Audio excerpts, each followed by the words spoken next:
Hello everyone!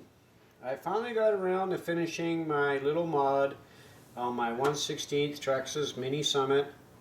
The little mod that I did, if you look at my other video, was I was planning to take a brushed motor and put in a VXL brushless motor.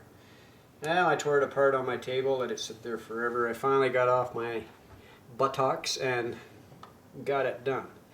And these are all the parts that were off of the conversion that I did here.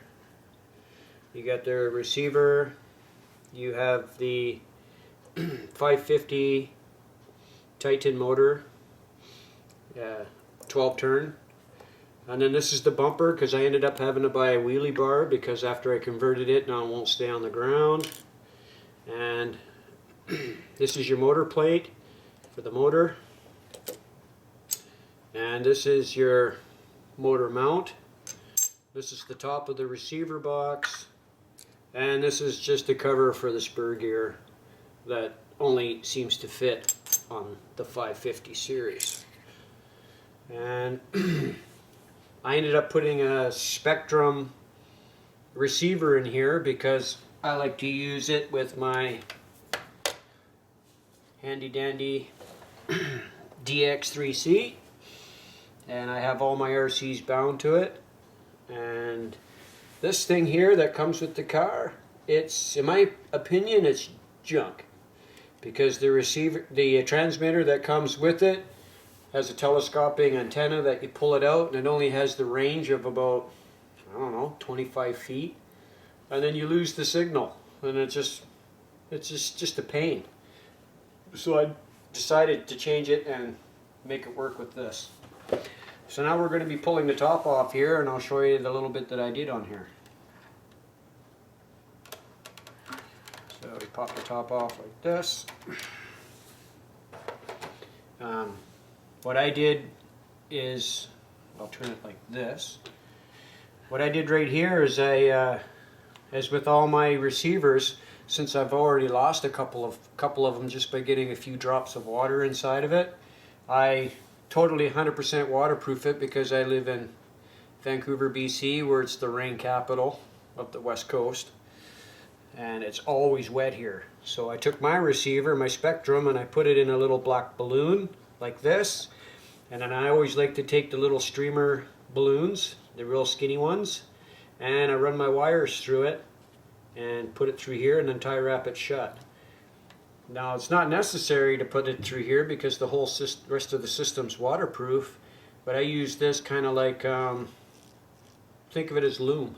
It's kind of like a protection for it. Now when the wires are rubbing, the wires won't rub through because this is a bit slippery. It just kind of slides on it, and it works for me.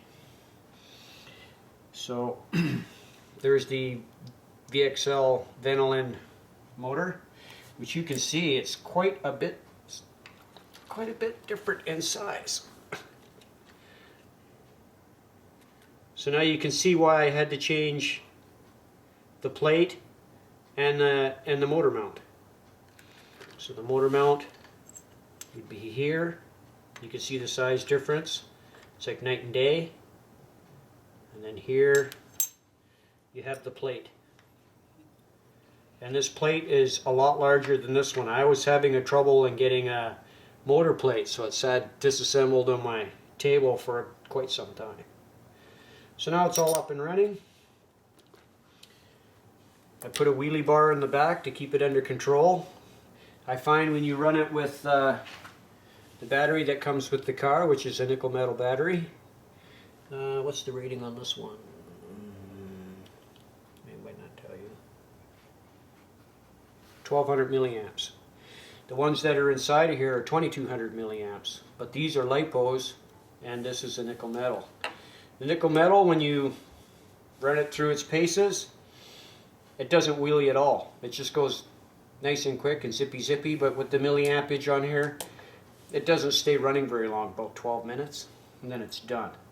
So I put in 2 lipos on each side with my parallel connector, and the parallel connector, all it does is it takes the battery life and makes it ×2. It does not add any more horsepower to it. So we'll spin it up just to give you a quick demo of it. turn that on. Like that. Then we're going to turn this on.